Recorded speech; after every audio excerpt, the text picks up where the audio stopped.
I would love for you to explain, in the simplest terms, how AC works. Sure. So there's a little fairy inside the box, okay? I'm Christine Cyr-Clisette. I'm Kyra Blackwell. I'm Rosie Guerin, and you're listening to The Wirecutter Show.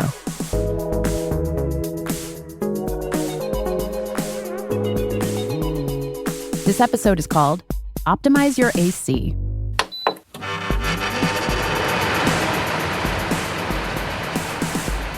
Hello. Hi. Hello. Welcome to another episode of The Wirecutter Show, Kyra and Christine. Oh, well, hello, Rosie. Why are we talking like this? This is a serious topic.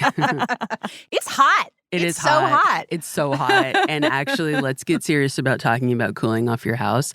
This is the time of year I have to start prodding my super to install our AC window units because it is so hot. My super never offered to uninstall and install my AC units. I think it's a liability thing, which honestly, I'm glad because I never felt confident about throwing those units in and slamming the window down. Yeah. My husband does it, and I just leave. I don't have I'm one like, of those. I'll see you later. Oh, well, yeah. I mean, I have window units, but not you a have husband. super. Yeah.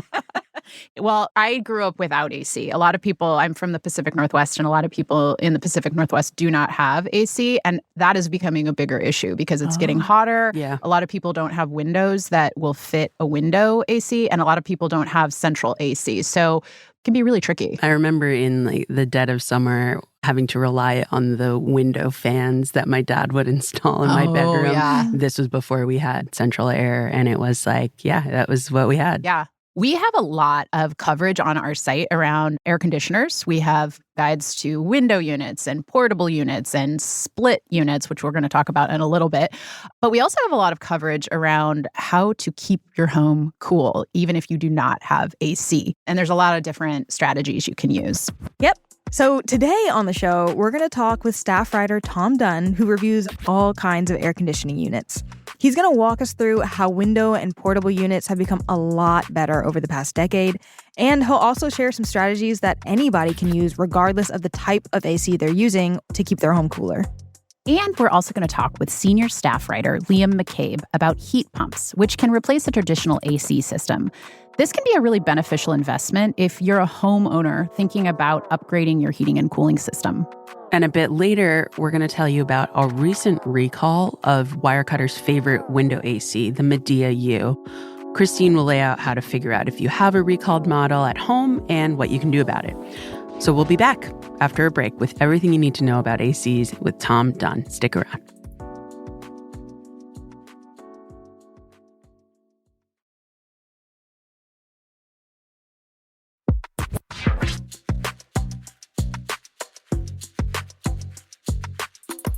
Welcome back. With us now is Thom Dunn, who's a staff writer who focuses on heating, cooling, and humidification gear.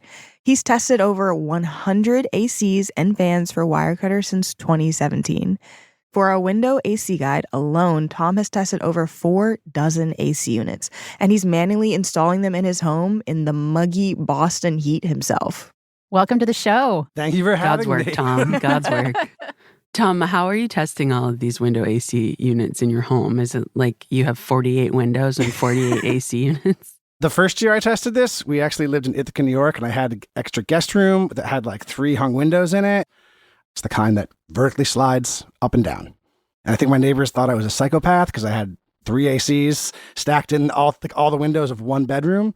At our home now, I have exactly 1 hung window. So my spring is a nice frantic ballet as I wait for the weather. And I have kind of all the ACs ready to go to pop them in there. And I take my first kind of round of tests as quickly as possible as the weather permits in April and May. Once I can identify the best of the ACs I have, I can start to really dig in deeper on various metrics and various experiences that I like to look for as I test them to figure out which ones are the best. What are the metrics? Generally speaking, most window air conditioners, the specs that you get on the box, on the Energy Star label or whatever, are usually pretty accurate. They tell you what the energy efficiency is. They give you an approximate power level and room size. That's usually all pretty accurate because Energy Star tracks that stuff, and that's great. So what I try to do is I measure the noise level with the fan, the different fan settings, the different compressor settings. I don't just measure the volume. I have a spectrometer on my phone so I can see what kind of frequencies are spiking here and there. So like, oh, that one, I was just testing one right before this call, and I noticed that when the compressor was on, it added like 10 decibels just on the low end. And I had these really annoying spikes, so I could look at the spectrometer and be like, oh yeah, that's that whining thing in my ear that's making me want to hit myself in the head. That's what that sound is. And I take those notes.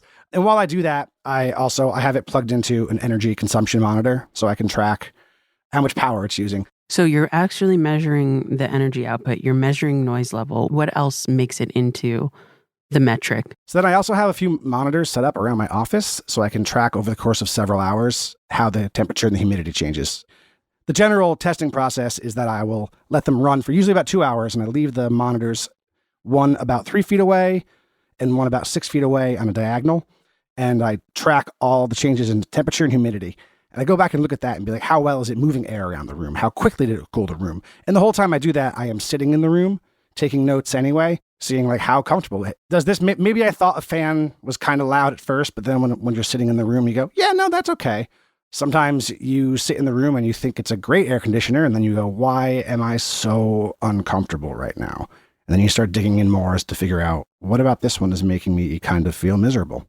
Is user experience part of the testing as well, just in terms of how you get this in and out of a window, if it's a window unit, or how you have to maintain it, if you need to maintain it at all? User experience is definitely a factor. It is kind of a funny catch with ACs because I think as a general rule, we can expect that they're all sort of miserable to deal with. They're all kind of cumbersome. They're all kind of heavy.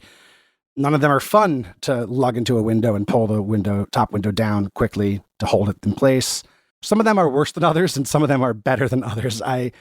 Our kind of long-running, what's our budget pick now, is this Frigidaire model. I kind of look at that as like the most perfectly mediocre air conditioner you could find. It's the one to beat. Yeah, so I kind of look, that's our budget pick at the moment. We've recommended it for years because it's like perfectly fine. And that's kind of like the metric point I use for how easy is this one to put together and install, or how easy are the controls here. Thom, I would love for you to explain in the simplest terms how AC works, because it's just like magic. There's cool air that comes in. It's great, but I actually don't know what's happening inside the machine. So can you just explain how AC works? Sure. So there's a little fairy inside the box. Okay. So your AC, whether it's whatever kind it is, it's basically sucking in the air from the house, and then it drags it over a coil of cooled refrigerant, a chemical that gets really cold. As it drags the air over the cold coil, that cold coil pulls out some of the heat particles and some of the moisture, kind of like when a cold cup sweats in the summer. So it collects the heat and the moisture on the cold coil. And there's this whole refrigerant compression and then condensing process. But the TLDR version is that there's a fan that then takes the moisture and the hot air and blows it out the back. And then another fan that takes whatever's left and throws it back into the room. So it's like this sort of cycle, pulling in the hot air from inside your home, cooling it off, and then spitting out the cooled air back into your room and all the hot stuff back out outside. Yep. Okay. Exactly. And it doesn't matter what type of AC you have, whether it's a window unit, a portable unit, central air, any kind of AC works in the same way. Correct. What is the difference between a window unit and a portable unit? Like an air conditioner in general is whatever, conditions your air. And that could be your central HVAC system. It could be a heat pump. It could be a window or a portable air conditioner. Window units require a hung window. The hung window helps to keep the window AC in place. So that's kind of a requirement. And it dumps half the unit is in the house, half the unit is outside. So you get the good stuff on the inside, the bad stuff all goes outside. Not everyone has a hung window, though. There are all kinds of different windows, and for various reasons, you might not be able to put a window unit in your hung window, even if you have one. But my house upstate has windows that open left to right. Those are not hung. In that case, you would need to use a portable air conditioner. Mm-hmm. And portable air conditioners are a bit more adaptable. That's the good thing about them. They often come with these kind of window kits that can fit into all kinds of different other window settings. You can really make them work in a lot of different scenarios, including in a hung window. Mm-hmm. The trick with the portable AC, though, is that they're not as efficient as a window unit. First of all, you have a big like R2-D2 looking thing that has to sit there in your room, and it takes up space. Mhm. There's also the fact that it has these clunky octopus tentacle hoses that have to pump the air out the window. So you have to exhaust some of the air. And by like basic physics of mechanics, when all the hardware inside the air conditioner is working, it produces some heat. So the portable AC is now sitting in your room, producing heat, radiating heat out of itself. And then you're also trying to cool the room. But by trying to cool the room, AC itself is working against itself by heating up. Mm. And then it also has to push the hot air that it's removing from the room out of the tubes and out the window. But even then, like you're starting to lose some of the hot air as it moves out of those tubes and then it leaks into your room. So the portable AC is kind of fighting against itself. Whereas when you have a window air conditioner right in the window there, it's pushing the cold air into the room and it's pushing all the hot air and mechanical heat radiation out the back outside. Most of the window and portable units that Wirecutter recommends, that you recommend, Tom, use something called an inverter compressor. You see that word all over the guides. What is that? And why is it important? And how does it actually make an AC more efficient? The compressor is the part of your air conditioner that when you turn it on and you hear it in the background go, that's the compressor. Okay? What that does is it helps transform the cold refrigerant from a liquid into a high pressure gas, which you can then expel outside along with all the other hot air it collects. Historically, these compressors had two modes, on or off, 0 or 100%. And that's why it made that annoying noise. A lot of people complain about their older air conditioners that when they start, you're like, oh, it's on. Okay, I hear it. Because there's the fan and then there's just that low rumble and it just kicks on and it's annoying. An inverter compressor works more like the gas pedal on a car. You can push it all the way and like really throttle up, or you can like slowly ease on the gas and you don't ever have to stop the car completely. It's energy efficient and it's much, much, much more pleasant. Mm-hmm. And it's more energy efficient, Tom. Is that because if you're fully stopped and then to restart and get up to speed, whether you're in a car or whether you're getting up to speed in like the machine running, that takes more energy than just running at a low level all the time? Exactly. It takes a lot more energy to start and get into motion. Whereas if you were already in motion, you keep going. If I have an older AC unit without an inverter compressor, it sounds like I should consider upgrading it. Yes and no. Generally speaking, I'm against upgrading your air conditioner unless you absolutely have to. Maybe that's just my larger environmental concerns. You have these chemical refrigerants, which are not good for the planet. You don't want to dump those into the town dump. You have all this metal and styrofoam. But if your machine is hurting, if it's not cool in the air, and you need a new air conditioner, I would absolutely recommend looking for an inverter model whenever possible.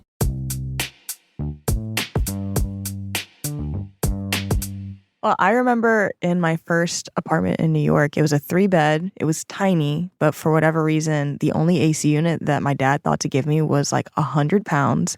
Huge. We carried it up 6 flights of stairs, and we decided to put it in the living room. It like overly cooled the living room, and all of the bedrooms stayed hot. And I just wonder, what size AC unit should I have gotten for that apartment to make it a livable space? So I know that AC units come in all these different sizes, but how do you know if you're getting the right size? Right, well, first of all, in that situation, so your living room was cool, right? Yeah, it was freezing, but the bedrooms were all steaming. Okay, well, the trick there is you should have left the doors open during the day and had some fans running.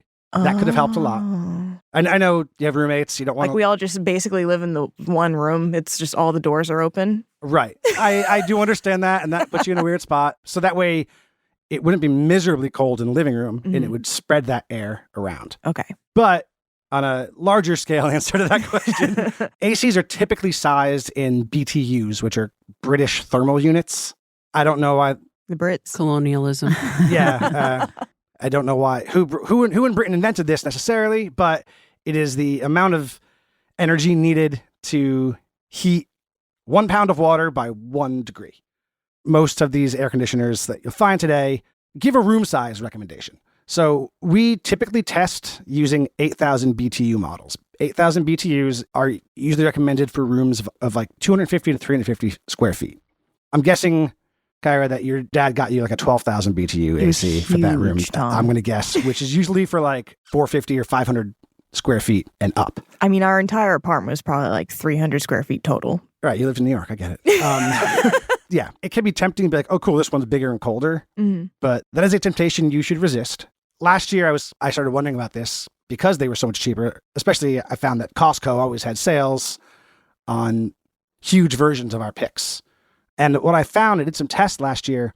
I was testing one of the 12,000 BTU units in my office space. I was so miserable. I went and grabbed a hoodie. And I was sitting here and I was like, okay, it's July. It is 85 degrees outside. And I just went to get a hoodie.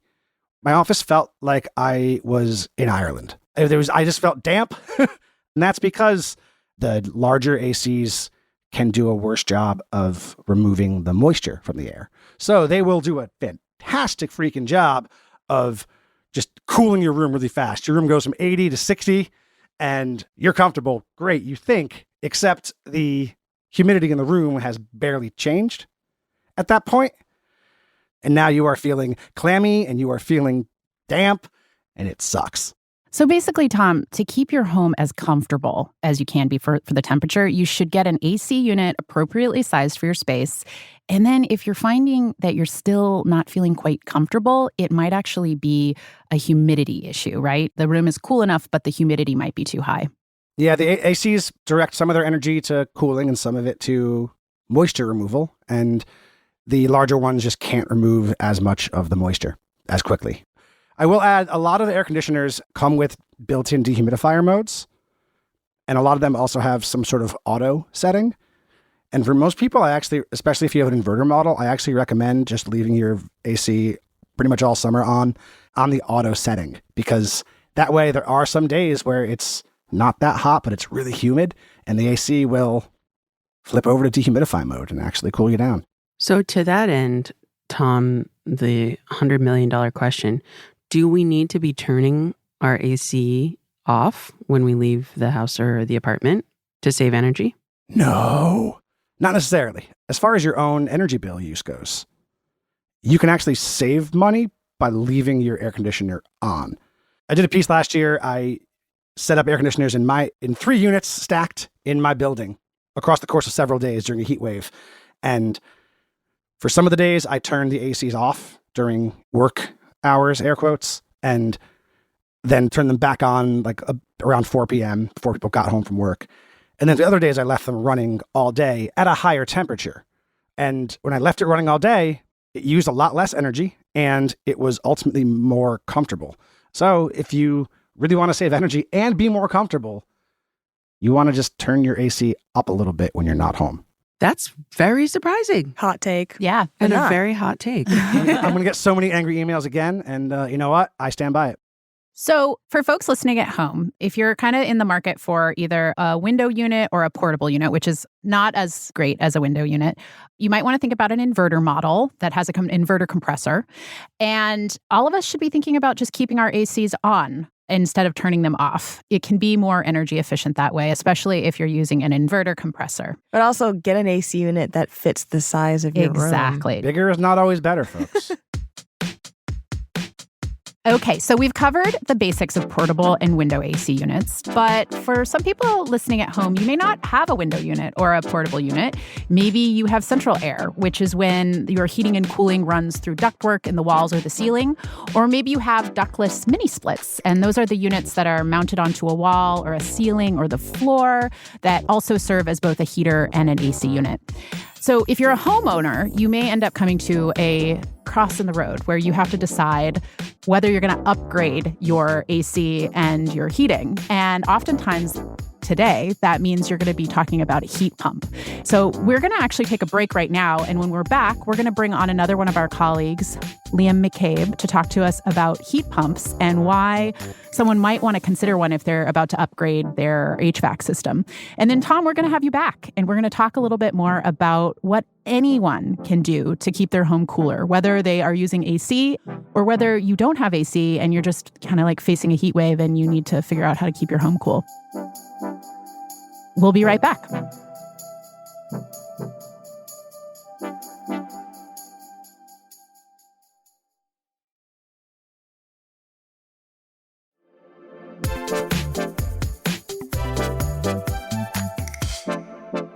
Welcome back. This episode is all about keeping your home cool this summer. Earlier, we talked with Thom Dunn about what you should know about window and portable AC units, which are a great solution for people who don't have central air or split units. We're going to come back to Thom in a bit, but right now, we're going to focus briefly on what homeowners should consider if they're thinking about upgrading their cooling system. That's right. And for that, we're going to welcome another Wirecutter colleague, senior staff writer Liam McCabe, to tell us about heat pumps, what they are, and why you might want to consider one if you have a split unit or central air. Liam, welcome to the show. Hi, Kyra. Hi. So you've written about heating and cooling for Wirecutter for years, and you also worked briefly at Energy Sage, which is a company that helps connect heat pump and solar panel installers with homeowners, right? Yep, that's right. And you've also written a lot about heat pumps and home electrification. So can you tell me what exactly a heat pump is and how does it relate to air conditioning? So a heat pump, they've actually been around for decades, but the tech improved a lot recently. They're all electric, so they don't use gas or oil, and it's super energy efficient for heating. So there's a lot of excitement from a clean energy perspective. If your house already has ductwork in it, like it's already there, you can, instead of having a furnace and an air conditioner hooked up, you can just put a heat pump on there, the same way that you would hook up an air conditioner. So there's a box outside your house. When we're talking about air conditioners, that's called condenser, but everyone just knows it as the big box outside the house. Oh, with the fan? With the fan, yeah. Okay. Yeah. And then there's an interior part, the coil, and that's attached to your ductwork. And a fan blows across it. And if the coil's cold, you're going to get cold air through your ducts. That's air conditioning. If it's hot when the furnace is running or when the heat pump is in heating mode, it blows warm air through your ducts. That's where you get your heating. So with a ductless system, it's the same principle. You still have the outdoor box, but instead of one coil hooked up to the central ductwork in your house, you have a bunch of mini coils all around your house in every room that you want to heat and cool. And it's all contained in that wall wart, as people call it, or the indoor unit, as it's more technically referred to. It's the same process happening. It's just in a slightly different format. That sounds very similar to the way that Thom just described how AC units work, except, heat pumps can do heating and cooling, whereas ACs can only do cooling. Right. So in cooling mode, a heat pump works exactly the same way as an air conditioner. There is actually no difference at all. People think of it like it's actually bringing cold air into your house. What it's really doing is absorbing the heat into the cold coil and then sending it outside through that box that's outside. In heating mode, it works backwards. There's a coil outside the house too. That's soaking up the heat from the ambient air. And even when it's really cold outside, there's actually heat out there. The coil will soak up that heat, move it inside to the indoor coil, and then that will be hot, or warm at least, and the fan will blow across the warm coil and move the heat throughout your house. So I'm pretty personally invested in this because I bought an old rickety wooden cabin in upstate New York, and it's got no heating or cooling system that's like centralized. It's got this gigantic propane heater and no AC at all. So I looked into getting a heat pump for the house, and I was just floored by how expensive these can be. Tens of thousands of dollars. So why switch to a heat pump if it's that expensive? So any kind of HVAC upgrade, a central system like a furnace or an air conditioner, especially if your home doesn't already have it, is going to be 5 figures. It's a similar level of expense as what you got for the mini split quote. It's a huge comfort upgrade over window ACs. Like a mini split is usually the easiest way to get central or built-in AC to your house if your home doesn't already have it. And it's just a huge quality of life improvement. It's much quieter. Your windows aren't blocked. You don't have to move anything. The cheap heat you get from them is almost like a bonus. And, it looks better. Like, not everyone loves the wall mount style. Some people call them wall warts. But They're They don't look that bad. No, I mean, and some manufacturers make some that, look a little better. LG has one that looks like a picture frame. And then there's different styles. You can have them floor mounted. You can put them in the ceiling. So there's a lot of different options. So it sounds like it might be an upfront cost, but it'll pay itself back in the long run. And also, it's kind of just a luxury aesthetic upgrade. Yeah. So there is some payback. And aside from the money, you have to think about paying yourself back in terms of comfort. They usually work better also than the window ACs do, though that's changed a little bit. And yeah, it's a lifestyle upgrade in a way, just not having to deal with the hassle of the window units. So what do you think one thing people considering getting a heat pump don't know that they really should? I think the trickiest part is the installation. We know the technology works really well when it's installed correctly, but it's hard to find someone who actually knows how to do it well. I did some reporting on this, depending on who I talked to. They thought it was anywhere from 30 to 50% of heat pumps are installed so badly that it really has an effect on the comfort and the costs that you can expect from your utility bills. Yikes. Yeah, and probably more than that are subpar compared to what they could be, but 30 to 50%, you're probably going to notice a problem. It's just not living up to the potential they have for comfort and energy savings. And sometimes the technology takes the blame, but it's usually because the installer didn't set things up correctly. Luckily, you wrote a piece about how to find a good heat pump installer, right? So people can refer to your guide if they really want to know all the details. Yeah, I've been told it scares people as much as it helps them, but I think it's better to be informed rather than going in without any background. So yeah, the story's up on Wirecutter, and hopefully people find it helpful. Can you tell me how people are paying for this, just assuming that you don't have 5 figures just sitting around in the bank? Sure, yeah. So heat pumps are often incentivized through rebates or tax credits. There's currently, for now, a $2,000 federal tax credit if you get a system installed that meets all the requirements for efficiency. It's a fraction of the overall cost, but it's still useful. And then some states or local utility companies have their own rebate programs. You have to work with your installer. Usually there's some paperwork to do, but they can be pretty big. In Massachusetts, we've had one that will give you $10,000 back off the cost of the installation. Wow. Yeah. I mean, I also found that it probably raised the price of installation by $7,000 or so. No. Yeah, some of the money goes into your pocket, but a lot of it goes into the pockets of the installers, and it's another topic for another time, I guess. You got to spend money to make money, or in this case, spend money so somebody else can make money. That's one way to think about it, yeah.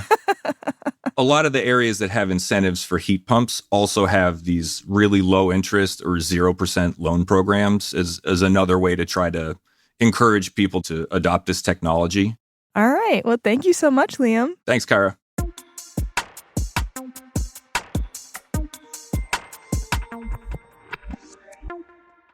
All right, we are back with Thom Dunn to talk about some of the universal tips that anyone can use to keep their home cooler this summer.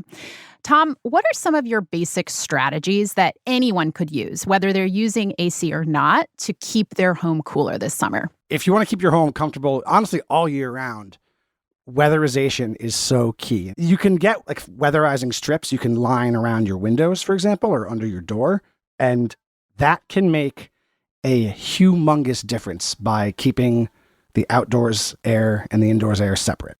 You can honestly, a lot of times tell if you just put your hand near the window or near the door, and there's sometimes gaps around plumbing, or if you have air conditioning or any pipes leading out of your home, any of those little kinds of tiny cracks you can very, very easily fill in with weather strips or with caulk. That will make probably the biggest difference. Especially during the summer, you can also consider the way you're using shades, the way sunlight is getting into your room. When the sun gets into your house, it's going to get hotter. And sometimes that's awesome, especially in winter, but sometimes it's going to heat your house up and make it harder for your AC to work. So just close the blinds. And it feels sometimes silly to close the blinds when it's a beautiful sunny day outside, but when it's a beautiful sunny day outside and the sun is boiling you at 95 degrees, you want to keep that far away from you. And Thom, there are certain shades that are more effective at blocking out heat from outside, right? Like I think that we have a piece on the site that talks about cellular shades. Yes, I was grasping for the word there, but thank you. The cellular shades are a fantastic way to keep the heat on the outside. Well, what's a cellular shade? They almost look like two shades that are glued together, and they're kind of like a fan almost. Oh, yeah. Yeah. And they kind of create an air pocket that sort of helps insulate. Yeah, cellular shade sounds like way fancier than and you open the box, you're like, cool, it's some crinkly paper. It's but like it does origami. a great job. Weatherize, window AC units, portable AC units. What about ye oldie time fan? Fans are where it's at. I generally prefer fans to air conditioning myself. So we have fans propped up all over houses. Now we have a heat pump, so we do use the AC a lot more now. But the fans also help to keep the cold air then circulating around the house, which makes it even better. So, as I said earlier, if you do have a larger air conditioner in your home, you can use some extra fans to pull the air away from your living room or wherever and redirect it so that it moves into other parts of the house. Yesterday, my partner and I were debating if it's better on like a boiling hot summer day to have a breeze that's blowing hot air or no breeze at all. So to that end, if you have no AC unit, but you do have fans, are you hurting yourself or are you helping by circulating the hot air, even though there's no cool air coming in? You're still helping yourself on a very basic biological level, right? Our bodies sweat, and the purpose of sweat is to cool us down when the wind comes by. So even if it's a hot day and you only have hot air in the house, you're sweating. And a fan is still going to blow the moisture, the sweat off your skin. And that's going to make your body cool down. That's that is literally our most basic biological cooling practice. Well, and then you have ceiling fans.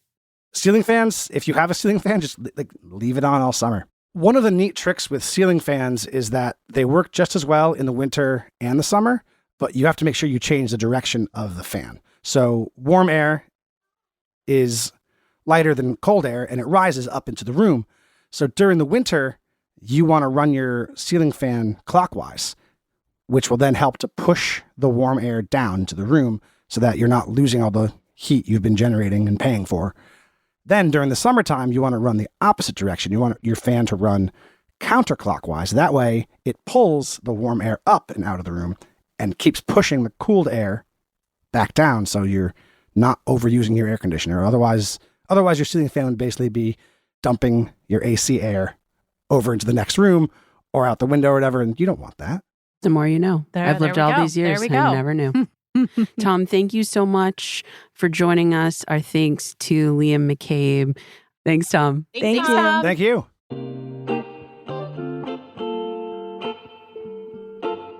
After we recorded our interview with Thom, our favorite window AC, the Midea U, was recalled, and most, if not all, Midea U buyers are eligible for either a prorated refund or a repair kit from Midea. They might also send out a technician in some cases to help you fix the unit. And this is one of those inverter compressor ACs we discussed earlier in the show. So for listeners who have this AC, and it's a very popular one, we wanted to give you a quick cheat sheet on what to do. So Christine, give us the who, what, where, when, why. Okay. This Midea U air conditioner, which is recommended by Wirecutter and a bunch of other sites, it was recently recalled over complaints about mold growing on the fan inside the unit. Listeners should keep in mind that mold can actually grow inside any air conditioner. It's not just the Midea U's, but this is an issue for this particular one. So it's important if you do have a Midea U, you should be participating in this recall. Okay, so what should folks do to check if they're affected?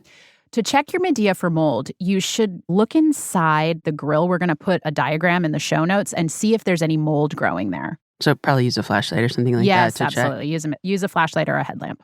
And then if you find mold or if you suspect there's mold there, what can you do? So like I said, all Midea buyers are eligible for some kind of refund, but the amount varies depending on how long you've used the unit. You can get on Medea's site and check your model number to see if you're part of this recall. To get the refund, you'll need to fill out a form online, and then the company will either have you return the unit with a prepaid shipping label, which seems not many people are going to do that. These are huge units. They're very heavy. Or they will ask you to cut the cord and take a picture of it and send it to them. But if you'd rather keep the unit that you already have because it's huge and maybe you don't see a lot of mold in there, the company will mail you a DIY repair kit to help the AC unit drain better, which is essentially the issue.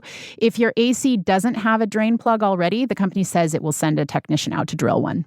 And then what can folks do to reduce the chance of mold growing in their AC unit to begin with? Anyone with a window AC unit should really be running the fan because that'll help everything dry out inside. And that's particularly true for these models like the Midea U, which are these inverter compressor units. So run the fan, keep things blowing, kind of like when you run the fan in your bathroom after a shower. There you go.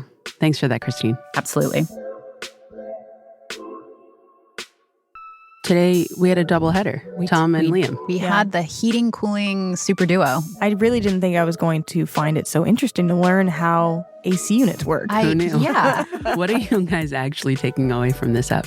Well, I was totally shocked and surprised when Thom explained why some of these larger window air conditioners don't dehumidify as effectively. It really hit home for me why one of my rooms is not as cool as comfortable feeling as I would like it to be. Yeah. But I think that I might consider getting a dehumidifier also if I can't get that room to be more comfortable. Yeah, the idea that if your AC isn't working as well as maybe you hope or want it to be, it could be a question of humidity. Of humidity and making not you just uncomfortable. cooling. Right, Yeah. exactly. My takeaway, honestly, is simple weatherizing. Yeah. We will also link in the show notes. We have some very specific recommendation for different weatherizing tools. I love that. Yeah. My takeaway is from my talk with Liam. So I'm going to save up some coin, but then eventually in the future, I think I might actually go with the split AC unit because it's still an easier construction job than building ducts to get a whole heat pump system. Yeah. Look for those incentives. Yeah. Get a loan. Yeah. Low interest. With 0% interest. 0% finance. That's right. Well, if you want to find out more about Wirecutter's coverage of ACs, splits, heat pumps, any of it, check out our website. As ever, you can find a link in the show notes. You can check out Thom and Liam's reporting. Stay cool out there. That's it for us this week. See ya. Thanks for listening. Bye. The Wirecutter Show is executive produced by me, Rosie Guerin, and produced by Abigail Keel. Engineering support from Maddie Mazziello and Nick Pittman. Today's episode was mixed by Sonia Herrero. Original music by Dan Powell, Marian Lozano, Alicia Baitup, and Diane Wong. Wirecutter's deputy publisher is Cliff Levy. Ben Fruman is Wirecutter's editor-in-chief. I'm Christine Cyr-Clisette. I'm Kyra Blackwell. And I'm Rosie Guerin. Thanks for listening. Where in Boston do you live? Remind me. I'm out in Natick. I think you said you had some Natick. cousins out here. Ah, I sure did.